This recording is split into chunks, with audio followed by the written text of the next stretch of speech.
ចូលរួមដល់គ្នាបងប្អូននៅថ្ងៃស្អែកទី29ទីតាំងនៅដីឡូម៉ោង8ព្រឹកបងប្អូនចូលរួមដល់គ្នាជាមួយខ្ញុំបាទហើយសូមបញ្ជាក់ប្រាប់បងប្អូនថាចេះយើងធ្វើនេះគឺយើងមិនបានធ្វើអ្វីដែលខុសច្បាប់ទេក៏យើងមិនបានទៅរំលោភខាងនៅមុខក្រុមហ៊ុន booking ទាំង lain ណាដែរបាទគឺយើងធ្វើនៅទីដីឡូដែលមានកន្លែងស្រឡះហើយយើងនឹងមានការជួបជុំបងប្អូនអ្នកបើកបរទាំងអស់នៅទីនោះហើយយើងនឹងរកដំណោះស្រាយ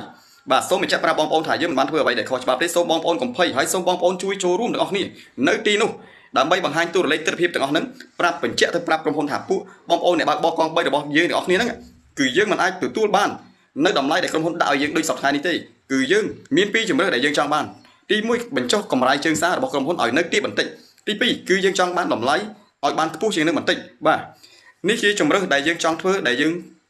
ជួបជុំគ្នាបងប្អូនដើម្បីរកដំណោះស្រាយដើម្បីឲ្យក្រុមហ៊ុនមានការដោះស្រាយជូនពួកបងប្អូនកង់3របស់យើងបាទអញ្ចឹងបងប្អូនអ្នកដែលមានឆន្ទៈទាំងអស់គ្នានឹងសូមមេត្តានៅថ្ងៃស្អែកទី29សូមមេត្តាជួយចូលរួមទាំងអស់គ្នាកុំបីខានបាទទីតាំងគឺនៅទួលបង្រោ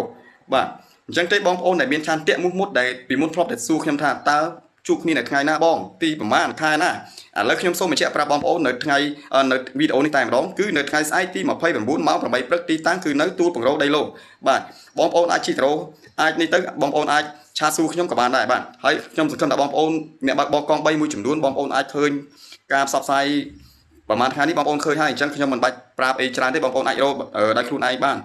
បាទអញ្ចឹងទេអ្វីដែលខ្ញុំស្នើនៅក្នុងវីដេអូនេះគឺខ្ញុំធ្វើបន្ថែមទៀតដើម្បីលើកទឹកចិត្តបងប្អូនកុំមានការខ្លាចកុំមានការអន់ក្នុងការសាក់សើក្នុងការចង់ទៅចូលរួមអីបាទខ្ញុំលើកទឹកចិត្តឲ្យបងប្អូនទាំងអស់គ្នាអ្នកបើកបរកង់3ទាំងអស់គ្នាហ្នឹងថ្ងៃស្អែកសូមមេត្តាជួយចូលរួមទាំងអស់គ្នាដើម្បីឲ្យបានច្រើនមែនទែនហើយក្នុងនោះក៏មានខ្ញុំផងដែរផ្ទាល់ដើម្បីជាសារមួយចែកជូនបងប្អូនបរទាំងអស់ឲ្យមានការចូលរួមយ៉ាងសកម្មបាទដើម្បីផ្សព្វផ្សាយព័ត៌មានមួយនេះទៅដល់បងប្អូនឯទៀតហើយក៏ដូចជាថ្នាក់ដឹកនាំដើម្បីឲ្យគាត់បានដឹងឮហើយគាត់នឹងរកដំណោះស្រាយឲ្យយើងទាំងអស់គ្នាព្រោះយើងមិនអាចទទួលយកបានទេតម្លៃថ្លៃដឹកសប្តាហ៍ថ្ងៃនេះគឺបានថោកណាស់បងប្អូនដឹងស្រាប់ហើយបងប្អូនយើងអ្នកបើកបរទាំងអស់គ្នាគឺពិបាកក្នុងការទទួលយកមែនទែនបាទអីវ៉ាន់នៅលើទីផ្សារគឺថ្លៃណាស់គឺយើងមិនអាចយកតម្លៃដែលយើងទទួលបានពីក្រុមហ៊ុនដែលក្រុមហ៊ុនបានដាក់ឲ្យយើងដូចសប្តាហ៍នេះទេអញ្ចឹងទេបងប្អូនត្រូវតែចូលរួមទាំងអស់គ្នាចំពោះរឿងរ៉ាវទាំងអស់ណាដែលយើងមិនអាចទទួលយកបានគឺយើងត្រូវតែក្រោកឡើងតវ៉ាបាទបើសិនណាគេដាក់គំនាបគៀបសង្កត់បងប្អូនហើយ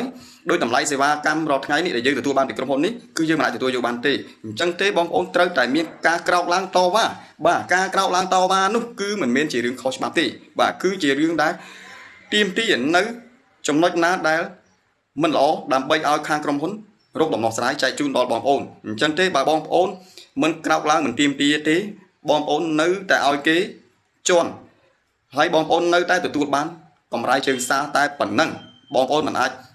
លើសនឹងទេអញ្ចឹងបើបងប្អូនមានឆន្ទៈសូមបងប្អូនជួយចូលរួមទាំងអស់គ្នានៅថ្ងៃស្អែកទី29ទីតាំងនៅដីឡូម៉ោង8ព្រឹកនេះជាវីដេអូដែលខ្ញុំស្នើសុំបងប្អូនមេត្តាជួយចូលរួមទាំងអស់គ្នា